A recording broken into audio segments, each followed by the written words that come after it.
अस्सलाम वालेकुम everyone, hope that all of you are doing well.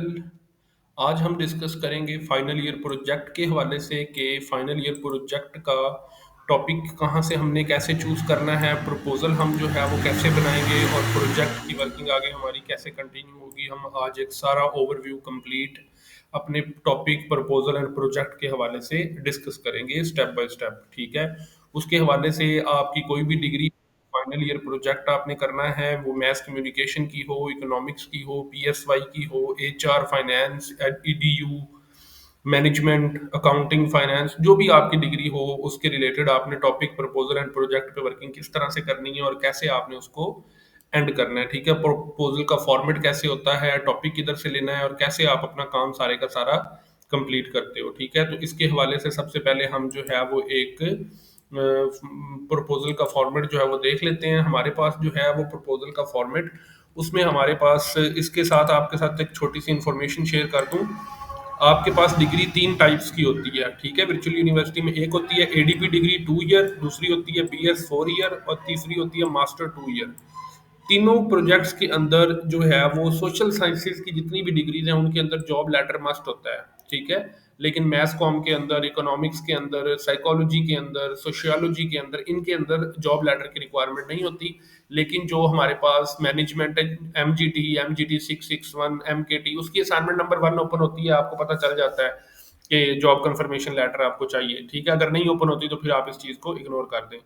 तो जो एडीपी के स्टूडेंट्स होते हैं उन्होंने ऑर्गेनाइजेशन एनालिसिस रिपोर्ट बनानी होती है, ठीक है। होता ये प्रोजेक्ट है, ये इंटर्नशिप रिपोर्ट नहीं है, ये प्रोजेक्ट ही है। इसमें उन्होंने ऑर्गेनाइजेशन एनालिसिस रिपोर्ट बनानी होती है। इसका कंप्लीट अपना एक फॉर्मल फॉर्मेट होता है। आपने एक ऑर्गेनाइजेशन का नेम अप्रूव करवाना होता है, उस ऑर्गेनाइजेशन के ऊपर ऑर्गेनाइजेशन रिपोर्ट आपने बनानी होती है, प्रेजेंटेशन होती है, फिर वाइवा होता है और आपका ये प्रोजेक्ट कंप्लीट होता है।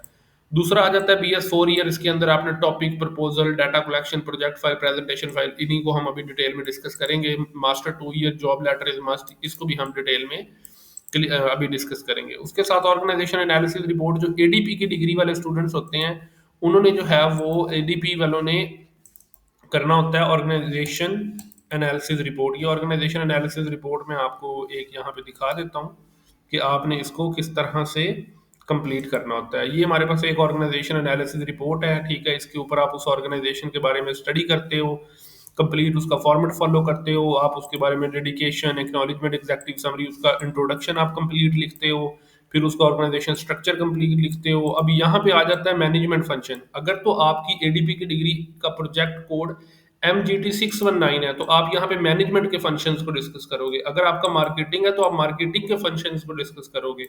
अगर आपका एचआर है तो आप एचआर के फंक्शंस को डिस्कस करोगे। तो एज पर यूर स्पेशलाइजेशन आप इस चीज को डिस्कस करोगे। ये एक चीज जो है वो वेरी करती है स्टूडेंट टू स्टूडेंट। उसके बाद आगे क्रिटिकल एनालिसिस सबने करना होता है, पेस्ट एनालिसिस करना होता है, ठीक है, स्वॉट एनालिसिस करना होता है, उसके बाद कंक्लूजन, रिकमेंडेशन, और इस तरह से आपका ये कंप्लीट होता है। आगे ये एक फॉर्मेट के तौर पे ये कंप्लीट ऑर्गेनाइजेशन एनालिसिस रिपोर्ट बनी हुई है, इसको आपने इसी तरह से कंप्लीट फॉलो अप करना होता है और अपनी रिपोर्ट जो है वो कंप्लीट बनानी होती है। ये ऑर्गेनाइजेशन एनालिसिस रिपोर्ट थी, इसका थोड़ा सा मैंने आपको ओवरव्यू दे दिया है। ये सिर्फ एडीपी के स्टूडेंट्स के लिए, अगेन मैं बता रहा हूँ, मिस्टेक नहीं करनी किसी ने भी, एडीपी के स्टूडेंट सिर्फ इसको फॉलो करेंगे, ठीक है। उसके बाद आ जाते हैं हमारे पास BS 4 ईयर के स्टूडेंट्स, जिसके अंदर मास्टर 2 ईयर के स्टूडेंट। इन्होंने क्या करना होता है, इन्होंने एक टॉपिक सेलेक्ट करना होता है, इन्होंने अपना प्रपोजल बनाना होता है, complete proper proposal. Proper proposal का जो फॉर्मेट है वो यहाँ पे गिवन है, हम पूरा डिस्कस करेंगे।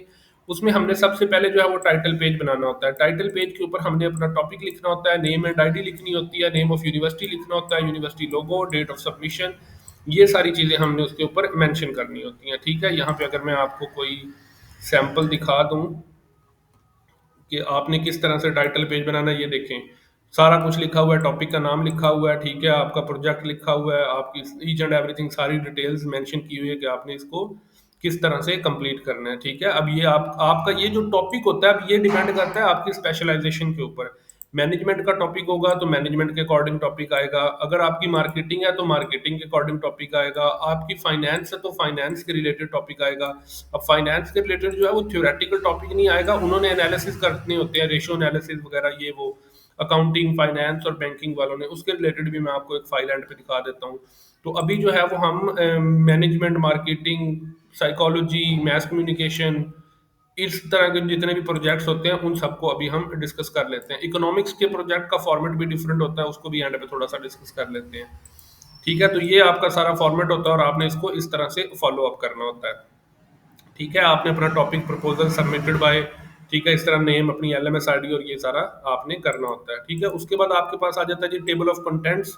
आपने टेबल ऑफ कंटेंट बनाना होता है। ठीक है, उससे पहले आप जो है वो ये आपके पास एक लेटर ऑफ अंडरटेकिंग होता है, ये आपके डाउनलोड सेक्शन में अवेलेबल है। आप इसको वहां से डाउनलोड करके इसको अपने सिग्नेचर और नेम के साथ फिल करके फाइल में आप यहाँ पे अटैच करते हो। नेम, सिग्नेचर, डेट, आप ये सारा कुछ लिखते हो। इसकी अभी जरूरत नहीं होती प्रपोजल टाइम पे, ये बाद में प्रोजेक्ट टाइम पे भी आप लगा सकते हो, ये अभी ऑप्शनल होता है।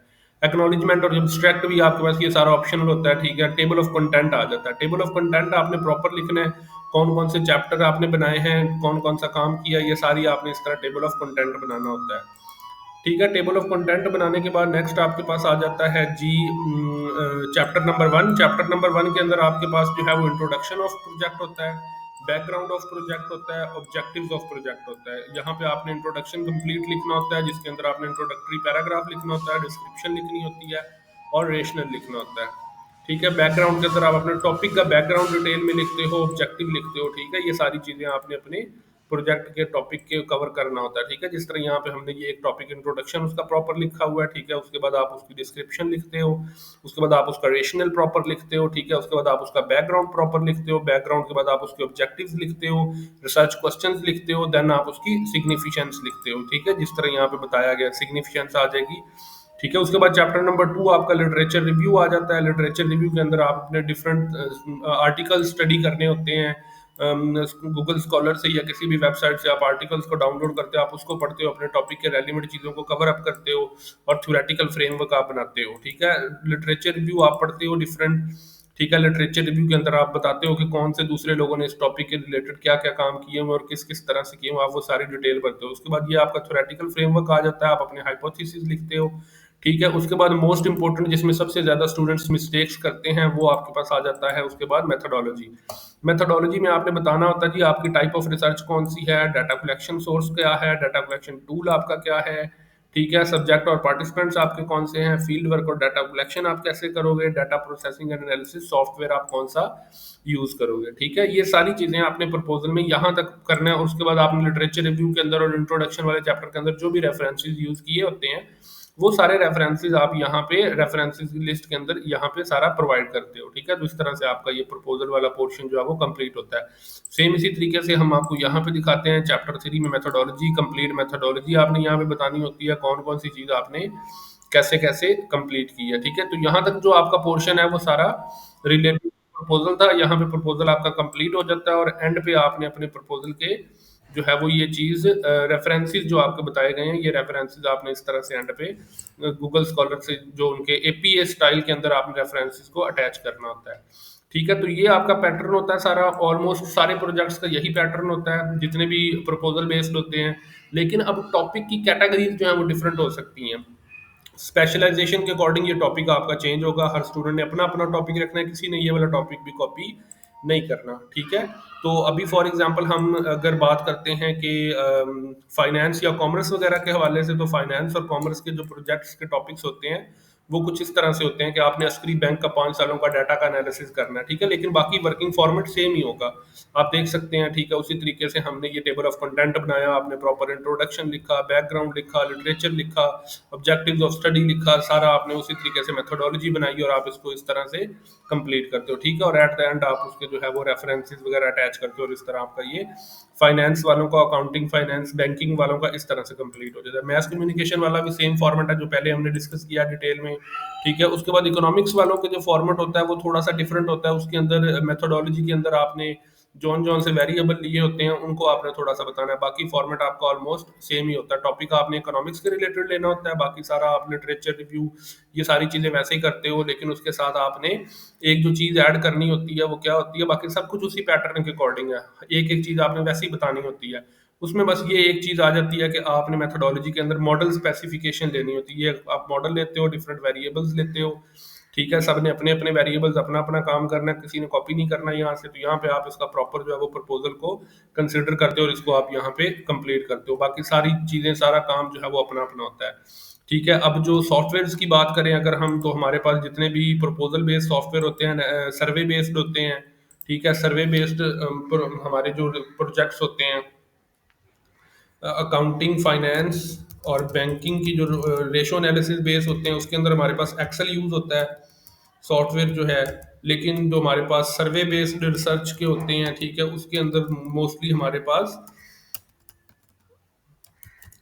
SPSS सॉफ्टवेयर यूज होता है। और उसके बाद इकोनॉमिक्स के अंदर हमारे पास, इकोनॉमिक्स के प्रोजेक्ट के अंदर हमारे पास जो है वो ई व्यूज एक सॉफ्टवेयर होता है, वो यूज होता है। ठीक है, तो ये सारे सॉफ्टवेयर और सारी चीजें, सारी वर्किंग अपने अपने अकॉर्डिंग आपने प्रपोजल बनाना है। और देन आप प्रोजेक्ट वाले पार्ट पे जब हम जाएंगे तो इन चीज़ों को मजीद हम डिटेल में डिस्कस करेंगे। अभी तक के लिए जो समझने वाली चीज़ आपके पास है, जो मोस्ट इंपॉर्टेंट चीज़ है, वो यही है कि आपने ये सारी चीज़ें कैसे डिज़ाइन करनी है। अपना प्रपोजल ऑफ प्रोजेक्ट आपने किस तरह बनाना है, टाइटल पेज बनाना है, चैप्टर 1 में इंट्रोडक्शन, बैकग्राउंड और ऑब्जेक्टिव्स आपने डिस्कस करने हैं, सिग्निफिकेंस डिस्कस करनी है। चैप्टर 2 में आपने लिटरेचर और थ्योरेटिकल, चैप्टर 3 के अंदर आपने मेथोडोलॉजी बयान करनी होती है, कंप्लीट मेथोडोलॉजी डिटेल में, और एंड पे आपने रेफरेंसेस जो है वो एपीए स्टाइल में देने होते हैं। तो ये आपके प्रपोजल का ओवरऑल फॉर्मेट होता है, इसी को आपने डिटेल में फॉलो करना होता है और इसी से आपका कंप्लीट प्रपोजल रेडी हो जाता है। ठीक है, बाकी जो हमने एडीपी के स्टूडेंट्स वालों के लिए बताया था, एडीपी के स्टूडेंट अपने ऑर्गेनाइजेशन एनालिसिस रिपोर्ट को ही फॉलो करेंगे और उसी पे अपनी काम करेंगे। मजीद आप, अगर आपको इन सब चीज़ों के हवाले से किसी भी किस्म का कोई इशू आता है या आप कोई भी पॉइंट डिस्कस करना चाहते हैं, तो आप हमारे व्हाट्सअप नंबर के ऊपर डिस्कस कर सकते हैं।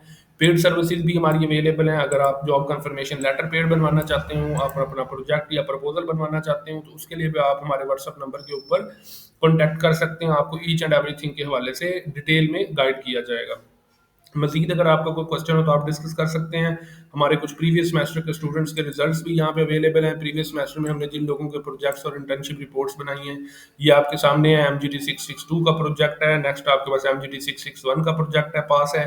MGT 662 पास है। इसी तरह HRMI की इंटर्नशिप रिपोर्ट है, HRM 620 की इंटर्नशिप रिपोर्ट है, MGTI 620 की इंटर्नशिप रिपोर्ट है, पास है। ठीक है, MGTI 620 की इंटर्नशिप रिपोर्ट है, HR की फिर इंटर्नशिप रिपोर्ट है, फिर HR की सारी इंटर्नशिप रिपोर्ट्स वाला पोर्शन है। ये MGT 661 का प्रोजेक्ट है, क्लियर है। ये भी MGT 661 का प्रोजेक्ट है, क्लियर है। MGT 662 का प्रोजेक्ट है, पास है। IT 620 का प्रोजेक्ट भी पास है। ठीक है, ये भी आ गया। IT 620 का प्रोजेक्ट पास है। कॉमर्स का प्रोजेक्ट है हमारे पास, ये भी पास है। ठीक है, उसी तरह MGT 619 का प्रोजेक्ट, ऑलमोस्ट सारी डिग्रीज के हम लोग प्रोजेक्ट्स करते हैं। ये सेमेस्टर 2025 के रिजल्ट है, ये आपके सामने आप देख सकते हैं। ठीक है, ये 2025 प्रीवियस सेमेस्टर हमारा गया, उसके हमारे रिजल्ट, और अल्हम्दुलिल्लाह हमने 150 स्टूडेंट्स के प्रोजेक्ट्स बनाए थे।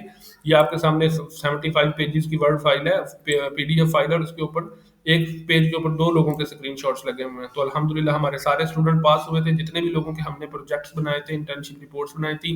हमारे रिजल्ट अल्हम्दुलिल्लाह 100% है। अगर आपको किसी भी किस्म का कोई इशू आता है, कोई भी प्रॉब्लम होती है, तो हमारा नंबर मेंशन है, आप हमें व्हाट्सएप पे कॉन्टैक्ट कर सकते हैं। आप हमें गाइडलाइंस की ज़रूरत है, आपको वैसे कोई बात डिस्कस करनी है, आप मोस्ट वेलकम, आप आएँ, डिस्कस करें। इंशाल्लाह आपको ईच एंड एवरीथिंग के हवाले से प्रॉपर गाइड किया जाएगा। Thank you so much for your time. अल्लाह हाफिज़।